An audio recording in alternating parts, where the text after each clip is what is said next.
Bonjour à vous, j'espère que vous allez très bien. On se retrouve pour une nouvelle vidéo. Ça faisait un moment que je vous avais pas fait une vidéo, mais c'est juste parce que je me sentais pas très bien. Et ma voix, elle était vraiment cassée. J'étais enrhumé les semaines d'avant. Et donc aujourd'hui, j'ai décidé de vous faire une nouvelle vidéo sur le sujet que vous m'avez tant demandé et que même moi-même aussi, je vous avais déjà parlé que je vous parlerai que je vous ferai une vidéo là-dessus sur un sujet qui est très important, qui est l'inducement liquidity. Entre-temps, je vous avais fait une parenthèse sur l'order flow parce que je savais que c'était un sujet qui était très important pour bien comprendre l'inducement. Donc pour toutes les personnes qui sont en train de regarder cette vidéo et qui n'ont pas encore regardé la vidéo qui vient juste avant celle-ci, qui est sur l'order flow, je vous en prie d'aller regarder d'abord cette vidéo, de mieux comprendre ce que c'est que l'order flow avant de chercher à comprendre l'inducement. Donc pour donner un peu la définition de l'inducement liquidity, c'est que c'est un type de liquidité qui apparaît assez souvent, parce que ça apparaît sur des zones où on a tendance à se placer. Et donc, comme c'est un nom anglais donc l'inducement, c'est un mot anglais qui veut juste dire en français induction. Donc ça, ce sont des niveaux que le marché va créer qui va induire la masse plus ou moins à se placer avant que les institutions prennent la relève sur le mouvement qu'il fallait et qui était bien sûr attendu, parce que ce sont les institutions qui font bouger les marchés. Et donc, comme vous pouvez remarquer sur les trois schémas ici, c'est de ça qu'on va parler. Soyez très attentifs sur les différents schématiques qui se présentent là, parce que je vais vous montrer la différence de certains cas par rapport à l'inducement. Donc, ce qu'on peut constater ici, c'est qu'on est dans une structure qui est plutôt baissière. Et donc, comment est-ce qu'on va identifier l'inducement? Comme je vous ai dit que l'inducement, c'est un niveau qui va provoquer ou bien qui va pousser la masse à se placer. Donc, on sait tous que les niveaux où on se place, généralement, ce sont des zones de support, ce sont des zones de résistance, ou bien ce sont des zones de supply et des zones de demand. Et donc, ces zones d'inducement aussi, ce sont ces zones-là. Et donc ici, comme on peut remarquer, ici, on est sur une structure, donc on voit le dernier mouvement ici, on est plutôt baissier. Généralement, qu'est-ce qu'on va se dire? Ok, je vais attendre à ce que le prix se retrace, peut-être arriver sur cette zone de supply, afin de me placer ici en vente et d'aller chercher des niveaux plus bas, parce que je suis sur une structure qui est plutôt baissière et donc je vais trader la continuation. Donc on a ce point haut, on a ce point bas ici. On sait que lorsque le marché va se retracer, le but c'est d'aller chercher plus bas que ce lot qui est ici, logiquement. Donc nous, qu'est-ce qu'on va se dire? C'est que lorsque le prix est en train de se retracer, on va attendre que le prix arrive sur cette zone de supply avant de se placer. Et généralement, deux fois, le prix n'arrive pas au niveau de notre zone où on l'attendait. Ou même, il se pourrait que, par exemple, là, on est sur l'extrême order block. Et là, on avait peut-être un lead order block qui était ici. Et donc, on se place ici. Le marché fait son mouvement baissier qu'on attendait. Nous, on s'est dit qu'on attend que le prix vienne casser en fait ce lot ici, donc créer un nouveau point bas. Casser ce dernier point bas là pour créer ce point haut ici, donc une nouvelle structure. Mais ce qu'on constate, c'est que le prix ne casse pas en fait ce lot ici. Il rebondit sur ce niveau de demand et il remonte. Et logiquement, peut-être on va se faire B ici, où je ne sais pas comment est-ce que vous avez managé votre trade. Mais quand le prix commence à se retracer comme ça là, on va se dire, ok, j'ai ce nouveau point OK là. Et donc du coup, je vais attendre le marché sur cette zone là pour le vendre ici et d'aller chercher enfin à casser ce point bas ici. Or, c'est là où on fait une erreur et donc on va détailler dans cette vidéo ici. Pourquoi est-ce que je dis c'est une erreur qu'on fait? C'est parce que en fait, cette zone ici, ou bien ce point haut ici que je vais prendre en termes de points, ce point haut ici n'est pas un point haut qui a assez d'impact en termes d'order flow qu'on a ici, parce que comme ce n'est pas pour rien que je vous ai mentionné les autres structures ici, pour vous montrer comment a été le mouvement d'avant. Et donc l'order flow est sur cette dernière structure là qui est plutôt baissière. Et donc ce point haut ici, ou cette zone de supply qu'on peut lire ici, n'a pas assez d'importance, mais n'a pas assez d'impact sur notre structure ici. Pourquoi? Parce qu'elle n'a pas pu casser en fait ce point bas ici. Et donc, vu que ce point haut ici n'a pas cassé ce point bas ici, ce point haut est dans notre complexe pullback et donc il devient la liquidité. Et donc, lorsque le prix va maintenant commencer à remonter ici, cette zone de supply ici, que vous pouvez tracer comme ça, cette zone de supply ici n'est pas une zone de supply qui est sécurisée. Parce que ce qu'on va constater après, c'est que le prix va le casser, arriver après sur cette zone de supply. Et peut-être c'est sur ce niveau-là ici que le prix va faire le mouvement qu'on a longtemps attendu. Malheureusement, on n'est plus dans le trade parce qu'on s'est fait SL. Dommage. Et donc, pourquoi est-ce qu'on se fait avoir au niveau de cette zone d'induction ici? Je vais vous expliquer pourquoi vous faites cette erreur-là, ou on fait tous cette erreur-là. C'est parce que on n'est pas concentré sur l'order flow. Je vous ai dit, si vous n'avez pas la compréhension de ce que c'est l'order flow, repartez en arrière, regardez la vidéo qui vient d'avant sur l'order flow. Entre-temps, n'oubliez pas de vous abonner, d'activer la cloche de notification, likez, commentez, partagez à ceux qui sont intéressés par le trading, par la SMC en particulier. Ça leur fera du bien d'apprendre encore davantage dans le domaine. Et donc, du coup, on va voir maintenant sur ce deuxième schématique ici, comment est-ce qu'on a fait cette erreur-là et comment est-ce qu'on peut l'éviter. Parce que si on reste juste pour voir c'est quoi le problème sans proposer une solution, ça ne sert à rien. Et donc, sur ce deuxième schéma ici, on va voir pourquoi est-ce qu'on a fait cette erreur, comment est-ce qu'on va l'éradiquer. Donc ici, je vous ai mentionné en rouge ici la structure interne. C'est-à-dire que là, on voit si c'était par exemple du H4 ici, ces structures-là vont être par exemple des structures H1 ou M15. Comme je vous ai dit que la fractalité, c'est un sujet que je vous ferai, mais vous ne pouvez pas faire une analyse complète sur une seule unité de temps. Vous devez voir les grandes unités que celles que vous tradez d'habitude et vous devez voir aussi les petites unités pour mieux comprendre en fait le fonctionnement du prix. Et donc ici, si on était en H4, en rouge ici, les structures qu'on a, c'est des structures, ça peut être en M15, ça peut être en H1, mais quand même inférieur à H4. Et donc, quand je lis mon retracement ici, je lis ici low, high ici, high ici, low ici.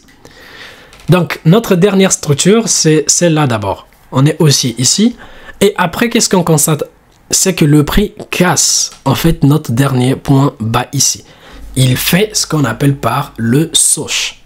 Mais le sosh qu'on a ici est un sosh mineur. Ce n'est pas un sosh majeur sur l'order flow. Et donc, l'erreur qu'on fait, en fait, c'est que on garde dans la tête qu'on a eu un sosh ici, sans pourtant voir où est-ce que le marché est arrivé lorsqu'il a créé son sosh. Est-ce qu'il nous a laissé, en fait, une marge en termes de mouvement qu'on peut aller chercher après si on se disait qu'on va trader le marché ici. Mais ce qu'on voit ici, c'est que le prix, il fait le sosh mineur ici, mais il arrive déjà au niveau de notre demand ici, sans pourtant casser ce point bas ici. Et là, il se retrace. Logiquement, on va se dire, ok, le prix a créé un sosh ici, je vais me placer en vente. Et donc, on va mettre notre SL tout juste au-dessus de ce point haut ici. Et on va mettre notre TP peut-être là. Et voilà, on a notre trade qui se présente comme ceci. Mais à notre grande surprise, c'est qu'on va se faire sortir. Et pourquoi est-ce qu'on va encore se faire avoir une deuxième fois? C'est parce que, c'est la même chose que je vous ai dit, c'est parce que on ne regarde pas vraiment, on ne met pas l'œil sur l'order flow pour se dire que là, la structure qui est là, c'est une structure interne. Le niveau qui est assez important ici, c'est le niveau qui est compris entre ce point haut ici et ce point bas ici. Et donc, si j'ai un sosh ici, plutôt là, si j'ai un sosh là et que le prix revient, si je trade le marché en vente ici, l'objectif serait d'aller chercher quel niveau. Ça n'a aucun sens. Parce que si on était, je vais vous donner un autre je vais faire un petit schématique ici. Si lorsqu'on a eu le Soch, par exemple là, le prix a fait un Soch, mais notre point bas, celui-là, regardez bien, celui-ci, s'il était par exemple là, qui était plus bas ici, on se dit, on va, lorsque le prix va se retracer ici, on va venir sur cette zone de supply ici, trader pour aller chercher ce point bas ici. Là, on a assez de mouvements à aller chercher. Pourquoi? Parce que le prix n'a pas encore testé notre point bas ici. Parce que c'est ça qui est le but, parce qu'on est baissé, donc le prix va venir rechercher ce point bas ici, le casser. Mais nous, on voit qu'on a eu le Soch ici, et lors de la chute du prix, il est arrivé au niveau même plus ou moins du target qu'on devait avoir, et donc il ne l'a pas cassé, et là, le prix est en train de revenir. Ce qui fait que cette zone ici devient un niveau de liquidité. Et donc, quand le prix va revenir, il va clean cette liquidité qui est là parce que cette impulsion ici n'était pas assez forte au point de pouvoir casser en fait ce niveau-là. Et donc, le prix reviendra prendre toute cette liquidité qui se trouve ici, réagir logiquement sur cette zone de supply avant de casser ça et d'aller chercher des niveaux plus bas. Ça, c'était le premier cas. On va voir un deuxième cas. Parce que vous allez me dire, oui, mais Pavel, toutefois, le prix ne rebondit pas seulement sur cette zone de demand. Deux fois, il casse. Je vous ai préparé aussi, bien sûr, un autre exemple ici qui va traiter le cas où le prix casse exactement, en fait, ce lot ici. Mais on est toujours dans un cas d'adjustment. J'espère que vous avez attaché vos ceintures. On va voir le dernier exemple avant de passer à la partie pratique. Donc ici, dans ce cas-là, on est toujours sur une structure baissière. L'order flow est ici en H4. Je m'arrête d'abord ici. Donc ma dernière structure, je me dis, elle est ici. Donc comprise entre ce point haut ici et ce point bas ici. Mais ce que je vois en fait, c'est quoi? C'est que le prix se retrace. Lors de son retracement, il arrive, bon, je sais que je ne vous ai pas encore fait une vidéo sur les différents niveaux de Fibo, mais il se pourrait que le prix n'arrive même pas sur du 38,2, donc un niveau de retracement du Fibo. Il se pourrait que le prix n'arrive même pas sur le 38,2, et ce qu'on constate, c'est que le prix continue son impulsion baissière et vient casser notre point bas ici. La question qu'on va se poser, est-ce que ce point haut ici devient le nouveau point haut? La réponse, c'est lorsque le marché va faire cette structure-là, lorsqu'elle va s'arrêter à créer cette structure-là, qu'on comprendra ou qu'on pourra répondre à cette question. Et ce qu'on voit ici, c'est quoi? C'est que le prix s'est retracé peut-être sur du 23.2 ou pas sur du 38. Peut-être le prix s'est retracé sur du 23.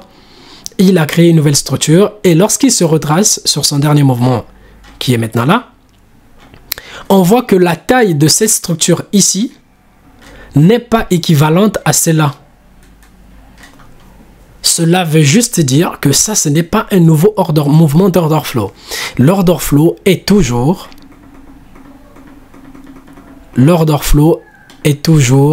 sur ce. L'order flow est toujours compris entre ce point haut et maintenant et ce point bas ici.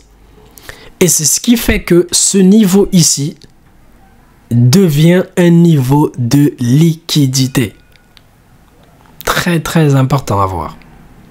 Donc lorsque votre actif se retrace et que son retracement n'est pas assez conséquent, après il arrive à casser votre structure, attendez voir le prochain mouvement. Parce que deux fois, vous avez le prix qui fait ce mouvement ici. Là, les mouvements étaient peut-être sur, je sais pas moi, peut-être à 200 pips sur chaque mouvement. Et après, le prix peut dorénavant faire des mouvements à 100 pips. Ça se fait aussi. Et donc, voilà pourquoi je vous dis que vous ne pouvez pas exactement dire que ça, c'est un nouveau point haut ou bien ça, c'est une nouvelle zone de supply qui est protégée ou pas. Vous devez attendre, voir l'amplitude finale en fait de cette nouvelle structure. Et lorsque vous voyez que cette amplitude ici n'est pas assez conséquente, celle-ci, cela met en danger cette zone de supply en le faisant devenir comme un niveau de liquidité.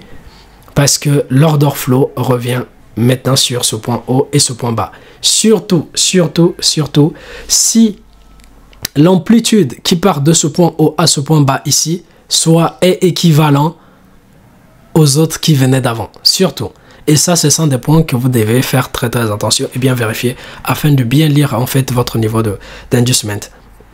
Et donc, ce qu'on voit ici, c'est que le prix, lorsqu'il va commencer à se retracer, on va se dire, ok, j'attends que le prix rebondit ici pour aller chercher le niveau plus bas. Mais à notre surprise, c'est qu'on va voir le prix va casser. Et encore, une fois que le prix l'a cassé, si on n'est pas toujours assez vigilant pour mieux comprendre qu'on avait mal lu, parce que ce n'est pas dit que c'est parce que Pavel fait des cours de trading qu'il ne fait pas des erreurs ou je sais pas quoi, qu'il maîtrise bien la structure. Deux fois, on se plante aussi sur la lecture de notre liquidité et de notre structure et on réalise, ah non, on avait mal fait, on avait mal lu, il faut changer. Et donc, deux fois, si vous avez mal lu et que cette erreur continue, vous allez vous dire que là, il y a eu un soch, j'étais baissier, et donc là, on passe haussier. Et donc, lorsque le prix va revenir ici, on va se dire, on pourra se placer ici pour aller chercher des niveaux plus hauts. Une autre erreur. Pourquoi? Parce que vous n'avez pas compris que l'order flow n'est pas sur cette structure ici, mais il est là. Et donc, c'était logique que le prix arrive sur cette zone de supply et va chercher encore des niveaux plus bas.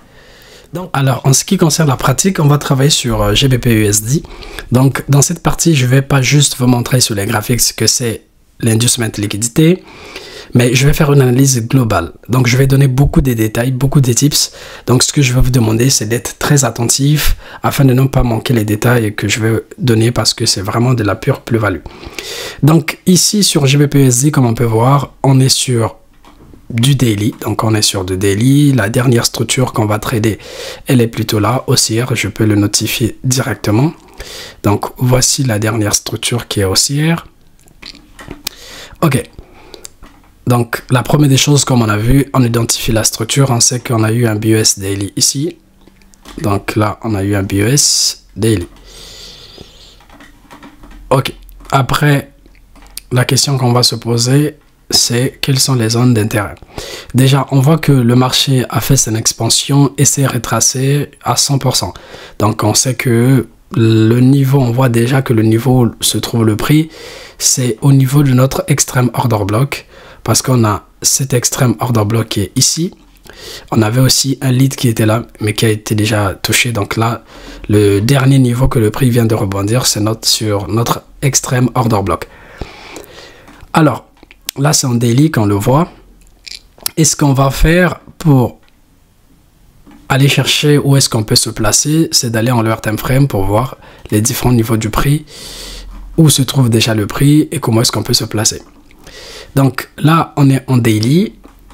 On est haussier comme on vient de l'identifier. Ça, c'est notre order block en daily qu'on peut peaufiner de cette manière-là en H4. Après, qu'est-ce qu'on va faire? Si vous vous rappelez dans la vidéo, la première vidéo dans cette chaîne, que je vous ai parlé sur l'unité de temps qu'il faut pour identifier le soch, je vous ai dit que lorsque le prix se trouve dans votre zone, vous devez chercher à savoir les différents niveaux de structure. Autrement parlé, vous devez comprendre l'order flow. Vous avez déjà l'order flow que vous tradez, donc qui est cette expansion ici haussière. Donc vous attendez que le prix revienne dans votre zone d'intérêt pour que vous puissiez vous placer.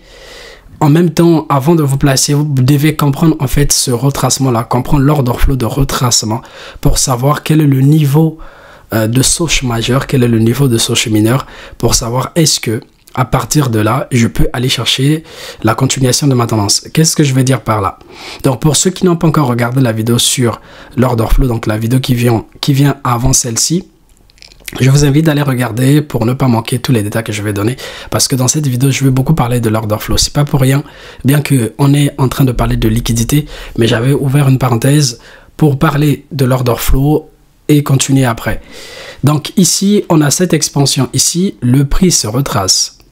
Après, on s'attend à ce que le prix va chercher des niveaux plus hauts. Ce qui reste logique parce que on est en tendance haussière, le marché va aller chercher des points hauts de plus en plus hauts. Et donc, une fois que le prix a rebondi sur mon extrême order block, parce que quand on a vu la structure, on avait dit qu'une fois que le prix casse notre extrême order block ici, ça veut nous donner une information sur le Soch, donc un changement potentiel de tendance. Donc, une fois que le prix arrive dans cette zone extrême ici, on doit être très attentif pour voir est-ce que le prix va respecter sa tendance qu'il a commencé depuis longtemps. Donc, comme on peut voir ici, il est haussier depuis un moment.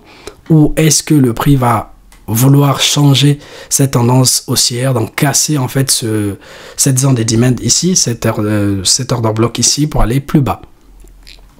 Donc, c'est ça la question qu'on va toujours se poser. Et donc, pour répondre à cette question, on va devoir comprendre en fait l'order flow aussi de retracement.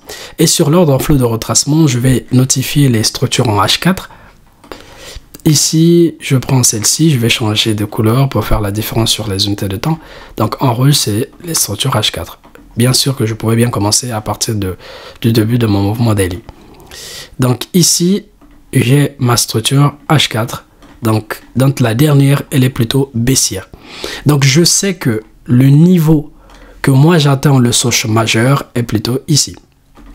Donc, tant que le prix n'a pas cassé ce niveau-ci, même si je suis rentré en achat ici, je ne serai pas toujours confiant qu'on va aller chercher ce point haut ici. Comme je vous ai dit, on est aussi, donc c'est le niveau où le prix va venir chercher pour trader là, pour aller chercher le niveau plus haut, donc casser ce point haut ici daily. Donc, ça, je vais mettre Soch. Donc ici, c'est un Soch majeur que moi j'aimerais avoir pour que je puisse targeter ceci. Donc, jusqu'à ce que le prix... aussi longtemps que le prix, c'est ce que je voulais dire, aussi longtemps que le prix n'a pas cassé ce niveau-ci, on ne peut pas targeter ce niveau-là. Donc, le niveau de Soch majeur qu'on va attendre, c'est la cassure de ce niveau-ci. Alors, ce que je constate en H4, on est baissier, donc sur cette dernière structure. Le prix a rebondi sur notre extrême order block. Donc, je vais noter ça. Donc là, le prix a rebondi ici. Logiquement, si on voulait se placer en vente, on pouvait se placer en vente ici pour aller chercher des niveaux plus bas. Ici, donc venir casser ce lot ici, ce qui reste logique. Mais je vous dis toujours, il ne faut pas trader juste la tendance. Comment est-ce que je vais dire? Il ne faut pas suivre la tendance bêtement. Mais il faut savoir, même si je suis en train de trader la tendance, quel est le but du marché? Parce que ça ne réside pas juste à trader la tendance, suivre la tendance, parce qu'au bout d'un moment, la tendance, elle se fait casser. Donc, une fois que vous maîtrisez l'action du prix sur les différentes unités de temps, vous allez mieux comprendre en fait les différents niveaux que le prix va chercher prochainement. Donc ici, si je rentrais ici en vente, cela veut dire quoi? Que je devais aller chercher que le prix vient casser ce lot ici. Or, le lot ici est la réaction du prix ou le rejet du prix sur ma demand daily.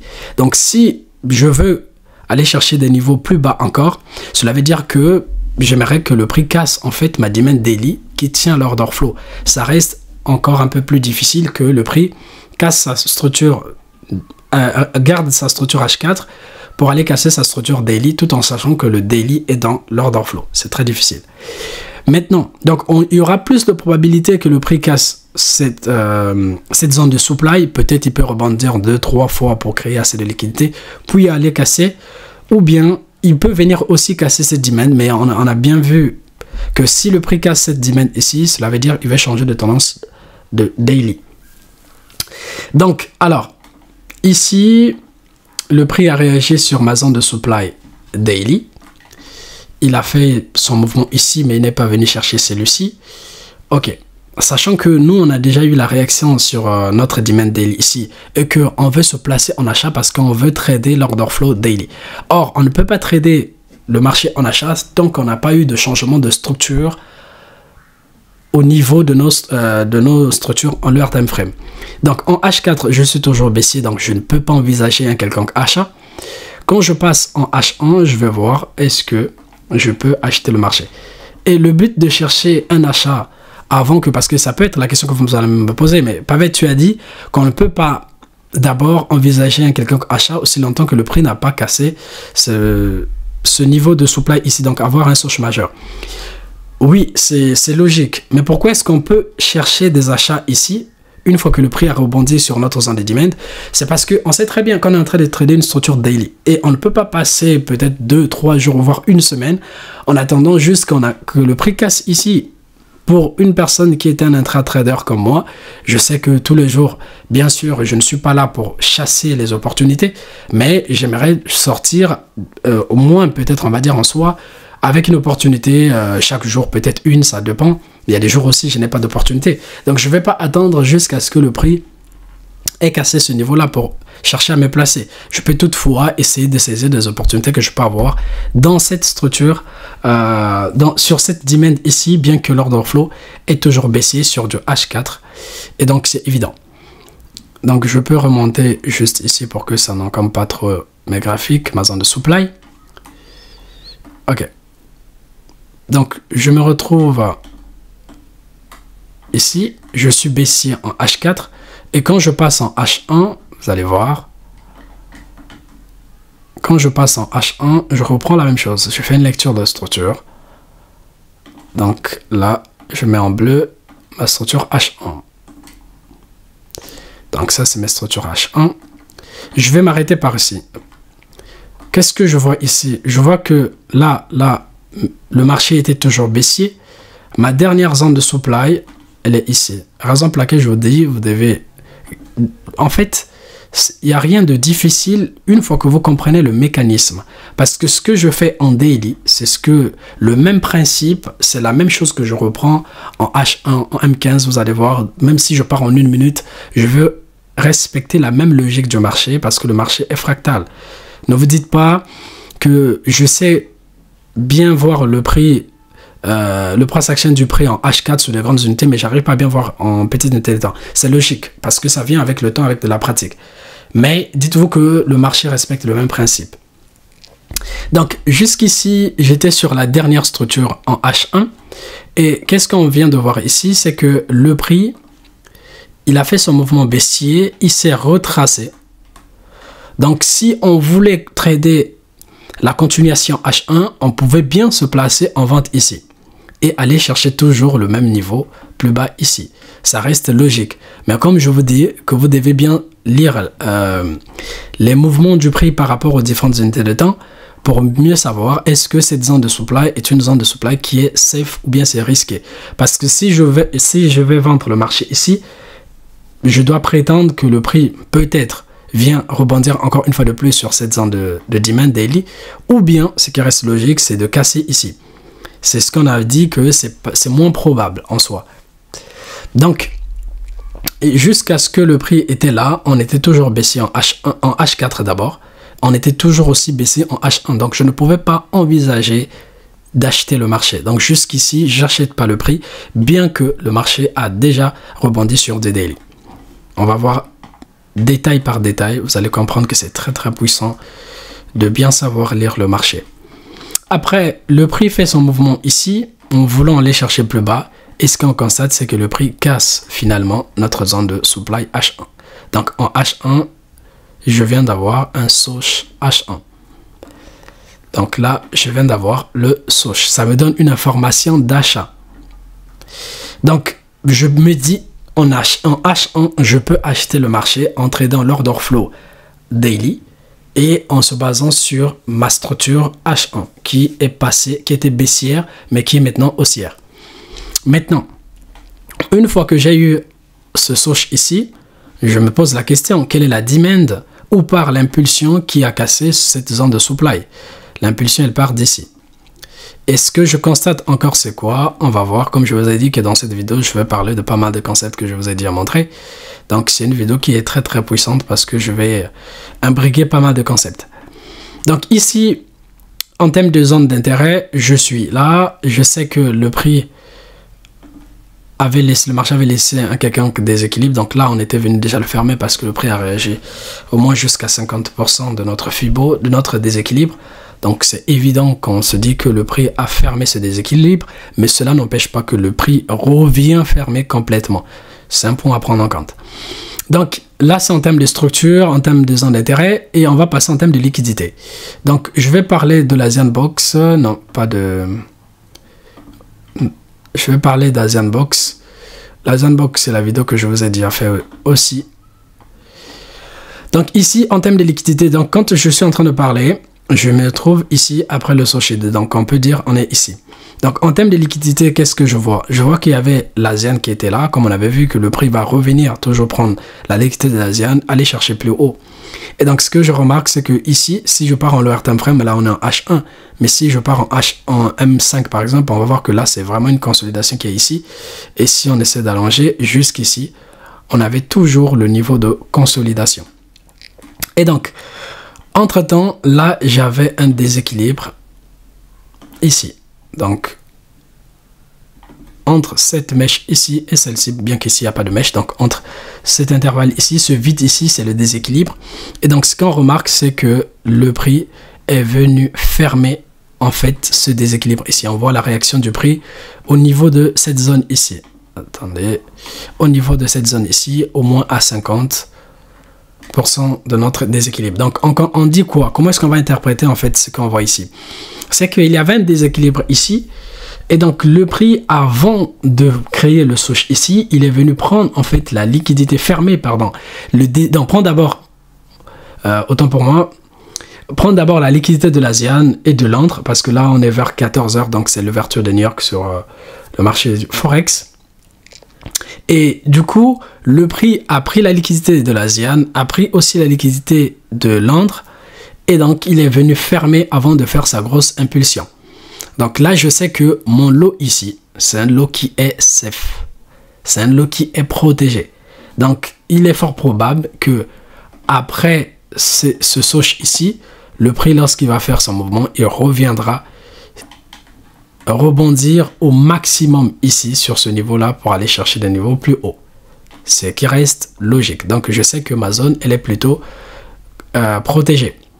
Maintenant, entre temps, quand le prix remonte, c'est ce que je vous avais dit, que quand vous avez un swoosh ou vous avez un BOS, vous ne devez pas juste vous dire j'ai eu un swoosh, j'ai un BOS et je vais me placer directement. Non, il faut vous poser la question: où est parti le marché? Le marché a rebondi sur quelle zone? Et que représente cette zone là avant que je puisse prendre l'idée de vouloir me placer? Cela veut dire quoi? C'est qu'on est en train de parler de deux unités de temps là actuellement. On a le H4 qui est baissier ici. On a aussi le H1 qui est passé haussier. Mais lorsque le prix est remonté pour créer en fait le swoosh ici, il a rebondi, il s'est fait rejeter sur ma zone de supply H4. Et donc ici, cela veut dire quoi? Que bien que le prix a créé un swoosh en H1, mais en fait, le prix a respecté la structure H4. Ce qui reste logique parce qu'en H4, on est baissier. Et donc, les mouvements que le prix peut potentiellement faire vont être probablement d'aller plus bas. Ce qui reste logique.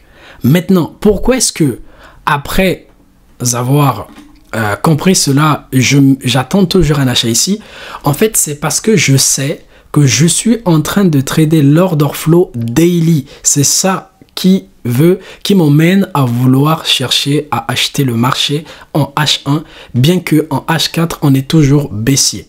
C'est parce que je sais que le marché, depuis un moment, il est haussier en daily, l'order flow, il est haussier, et donc je cherche à acheter le marché. Et donc, pour acheter le marché, je dois avoir une unité de temps qui va me permettre, qui sera haussière pour me permettre de me placer. Et donc, ici, c'est le H1 qui est là en leur time frame. Maintenant, le cas qui devait être très avantageux pour notre niveau de demand ici, c'est lorsque le prix devait faire ceci. Lors de son swoosh ici, si le prix cassait en fait la zone de supply H4, ça devait être, pour ne pas dire un jackpot en termes de zone, hein, parce qu'il n'y a jamais de sûreté, vous allez vous dire j'ai une garantie de 100% que mon trade va passer. Non, ça n'a jamais été comme ça. Le trading, c'est un domaine qui a du risque, qui est aléatoire, je pourrais aussi dire, et donc vous n'avez pas de confirmation à 100%. Mais c'est des analyses, c'est des spéculations faites. Mais une fois qu'on a certains signaux sur les marchés par rapport au mouvement du prix, on peut envisager qu'on a plus de probabilité à réussir sur notre trade. Et donc, si le prix avait cassé en fait cette zone de supply ici, H4, on devait être déjà dans un premier temps haussier en daily. On est passé haussier en H1 et on devait passer aussi en H4 et donc on devait avoir une confluence sur les unités de temps et donc notre zone de demand ici devait être assez safe. Mais jusque là, c'était, je vais dire, à moitié safe. Pourquoi? Parce que le prix a respecté la structure baissière.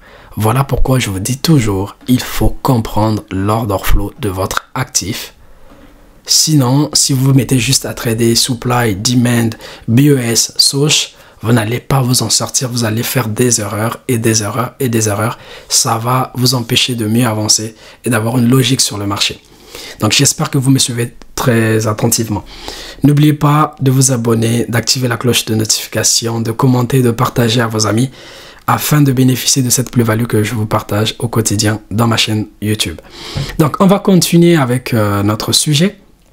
Donc là, le prix rebondit sur ma zone de supply. Après, il revient.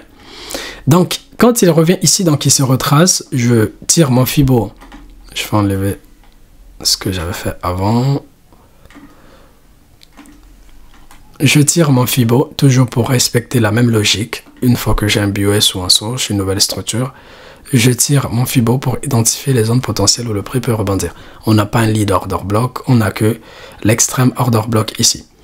Donc, on sait que le prix a réagi sur une zone de Fibo qu'on peut regarder ici. Et là, on voit que le prix a réagi sur du 71. Le prix a rebondi sur du 71. Ça reste un niveau important parce que je pense, je vous ai pas encore fait une vidéo sur le Fibo, mais dans les prochaines semaines, je vous en ferai pour mieux vous parler sur le Fibo et comment est-ce que moi, personnellement, je l'utilise. Donc, là où nous, on veut trader, le marché se trouve ici. Mais on est en train de faire une analyse détaillée pour savoir comment interpréter chaque mouvement qui est venu avant. Parce qu'une fois que vous comprenez ce que le marché a fait avant, ça vous permettra de mieux appréhender ce qu'il faudrait, ce que le marché fera après. Donc, ici, je vois que le prix a rebondi sur du 71, mais lorsqu'il a rebondi, qu'est-ce qu'on s'y attendait? Après son impulsion, le prix se retrace sur du 71. Nous, ce qu'on voulait voir, ou voulait avoir, pardon, c'est que le prix casse en fait ce high ici.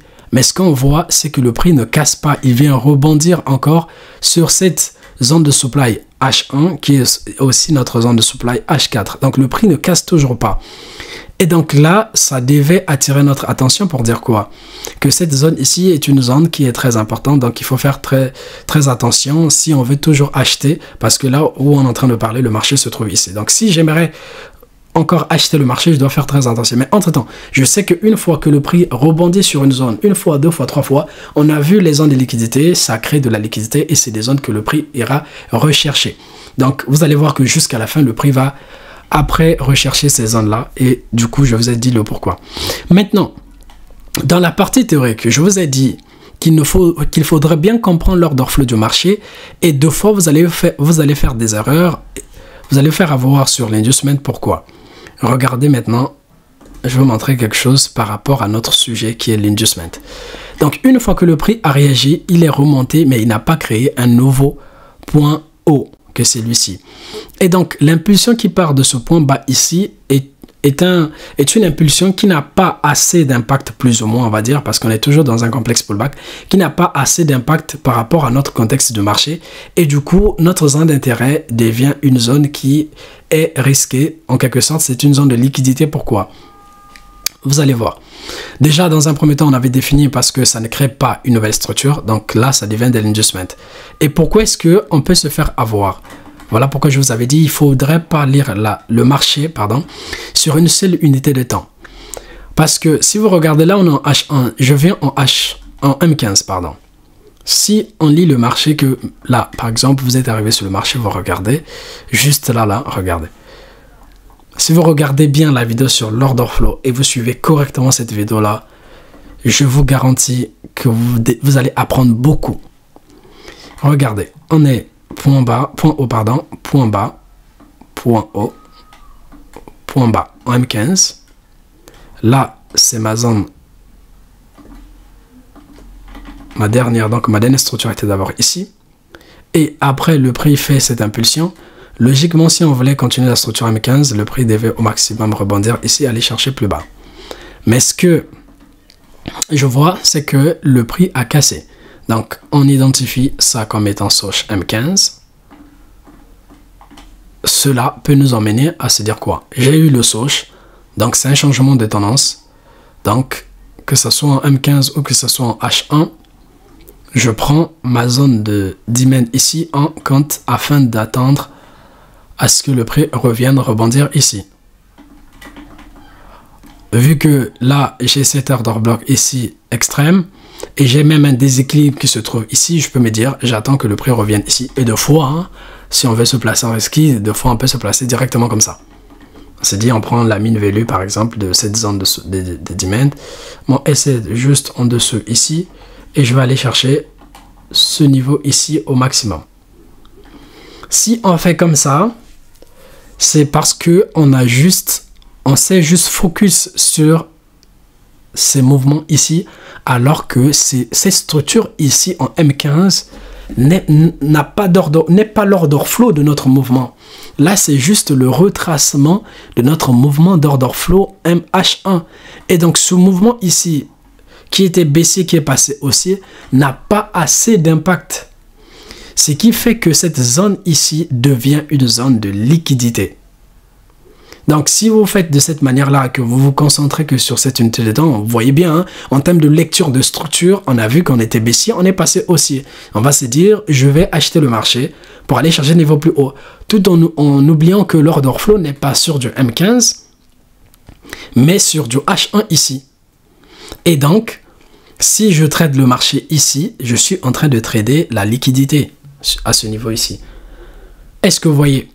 Parce que le mouvement qui part de ce point bas ici n'a pas cassé ce point haut ici. Ce qui fait que lui, il est devenu liquidité, bien qu'on peut remarquer qu'il y a eu un Soch. Ça ne donne pas de confirmation. Donc, on peut voir que le marché, je vais tirer, tac, tac, tac, tac, tac, SL, dommage. Et là, on se fait SL. Et même si, peut-être, on se disait, ouais, Pavel, moi, je ne devais pas me placer directement, j'allais peut-être aller en lower time frame. Je pense que c'est ce qui devait être mieux.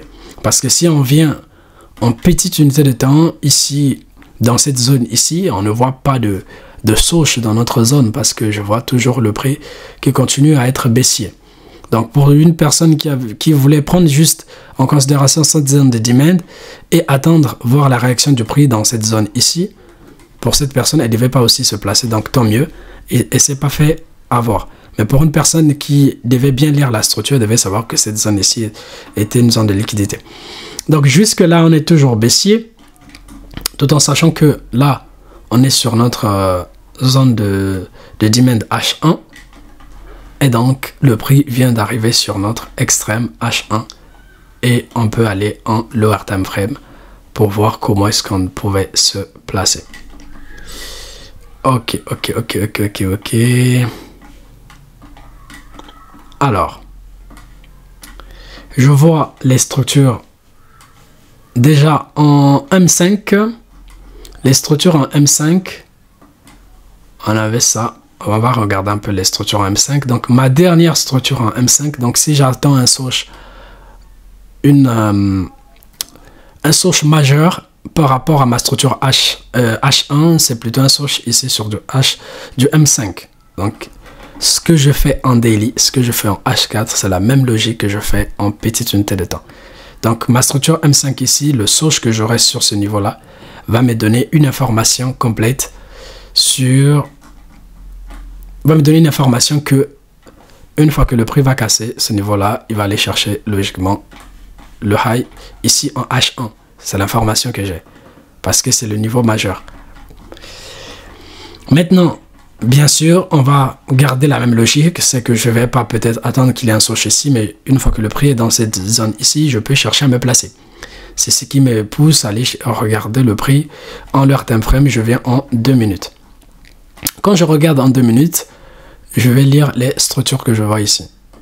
Tac, tac, là, là, la dernière qui est ici baissière. Mais je peux aller en 3 minutes pour bien lire le mouvement que le marché a fait.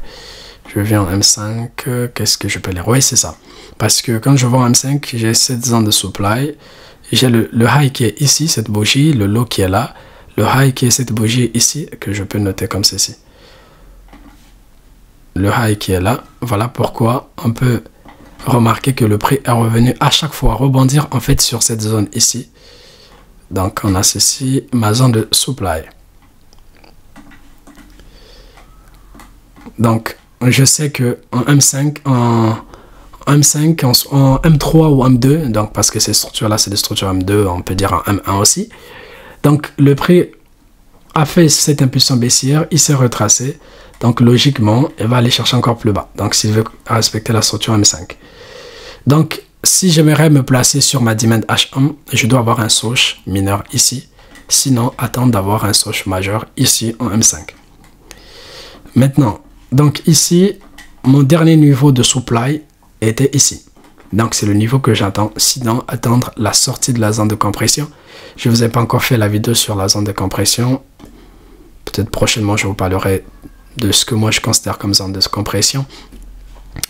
Donc ici, j'ai mon lot et on va avancer petit à petit. Donc là, le prix réagit encore sur ma zone de supply M3. Après, là, on casse. Oui, donc là, on a la cassure de cette zone de supply. Donc c'est un source. On peut faire ceci maintenant. Je vais écrire comme ceci. Je identifie ici mon source mineur. Maintenant, j'ai cette zone de supply qui a créé cette zone de demand ici. C'est un concept dont je ne vous ai pas encore parlé, c'est les flip zones. Donc, je vous parlerai de ça. Mais c'est juste une zone de demand qui prend le contrôle de la zone de supply. Logiquement, c'est la même chose en termes d'order block. Donc, j'ai eu un source. Donc, j'ai cet order block ici qui est le lead, sinon l'extrême il est plutôt ici. Donc le dernier niveau par rapport à ma structure elle est ici, mais sinon cette zone ici c'est une zone qui est très puissante, qu'on appelle par les flip zones. Donc c'est une zone de supply ou une zone de supply qui prend le contrôle d'une zone de demand, ou bien une zone de demand qui prend le contrôle d'une zone de supply. Donc ici ma zone de supply elle est ici. Donc vu que je suis déjà en 5 minutes, c'est une structure M3, je peux potentiellement me placer. Donc je peux enlever ceci en me plaçant. Je vous ferai aussi une vidéo sur les différentes manières pour se placer.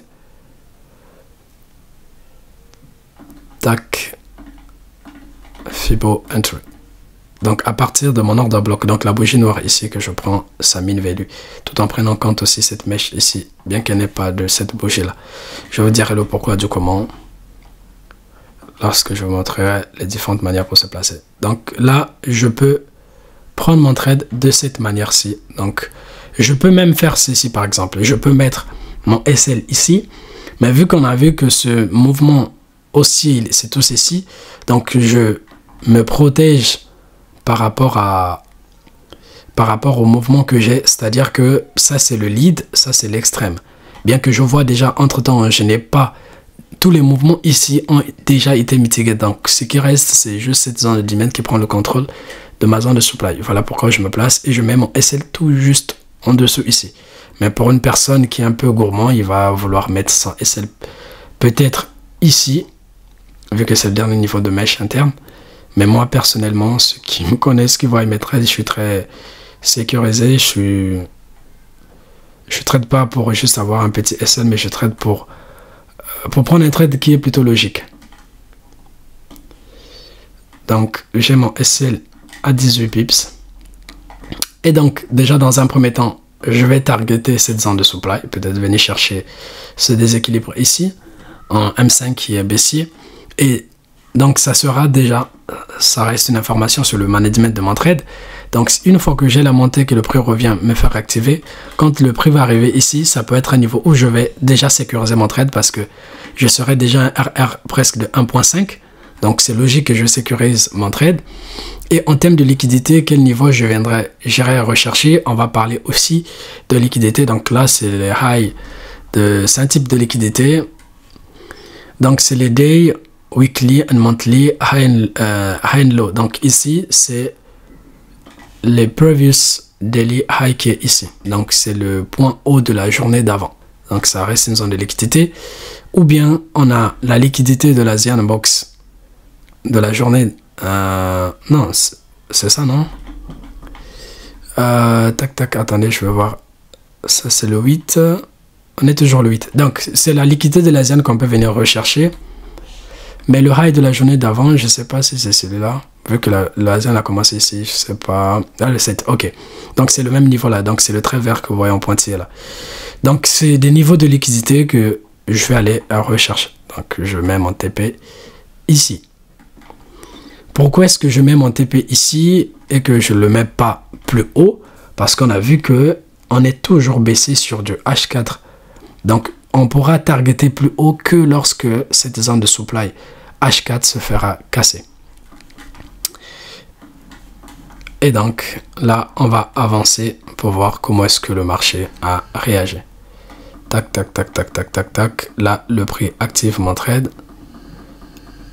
Et donc, là, on voit même que le prix sur cette zone de supply M5 ici, il fait quand même une réaction. Donc, c'est comme s'il veut se rejeter.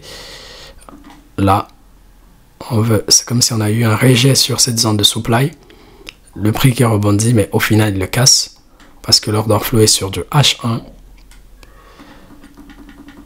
Et donc, une fois que le marché a cassé, je peux ramener mon SL. Je ramène mon SL en dessous ici. Bon, bien que la vidéo, ce n'est pas sur la gestion du trade, mais je vous donne quand même qu'une fois que le prix a cassé ce niveau-là, je peux ramener mon SL ici au lieu de le mettre juste à BE ici. Parce que ça, c'est la nouvelle structure qui est là. Donc, logiquement, le prix va aller faire ceci. Ok, donc on va pousser rapidement. Tac, tac, tac, tac, tac, tac, tac, tac, tac. Le marché qui pousse. Toc, toc, toc, toc, toc, toc, toc, toc.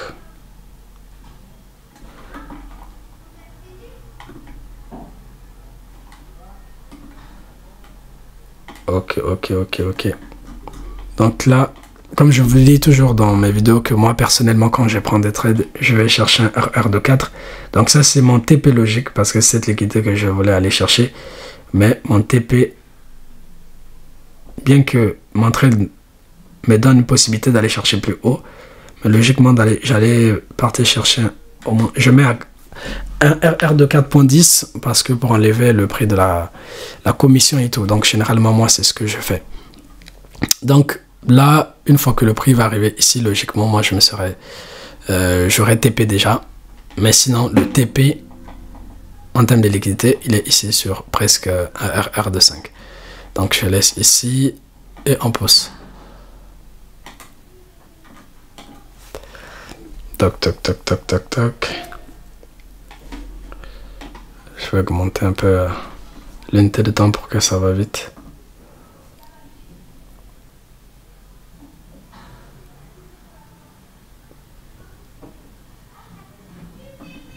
Ok. Donc moi personnellement, j'aurais TP ici à ce niveau-là. Si je mettais un... Ouais. J'aurais TP à ce niveau-là. Donc là, je vous ai fait une vidéo je vous ai beaucoup donné. Vraiment, je vous ai donné la crème de la crème dans cette vidéo parce que je vous ai parlé de beaucoup de choses.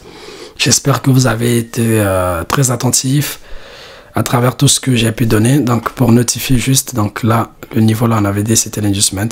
Donc je peux mettre comme ça, donc c'était le niveau d'inducement. Donc j'espère que vous avez été très attentifs, vous avez pris des notes et que cette vidéo va encore une fois de plus vous aider vers vos rêves en trading, votre apprentissage en trading.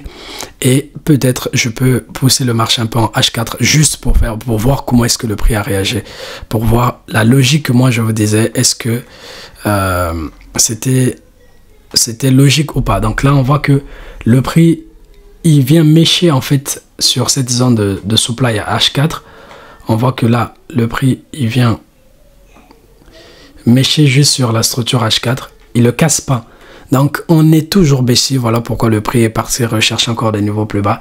Et donc on a toujours des possibilités que le prix casse même cette zone de demand et de daily. Ici on n'a pas toujours de sécurité.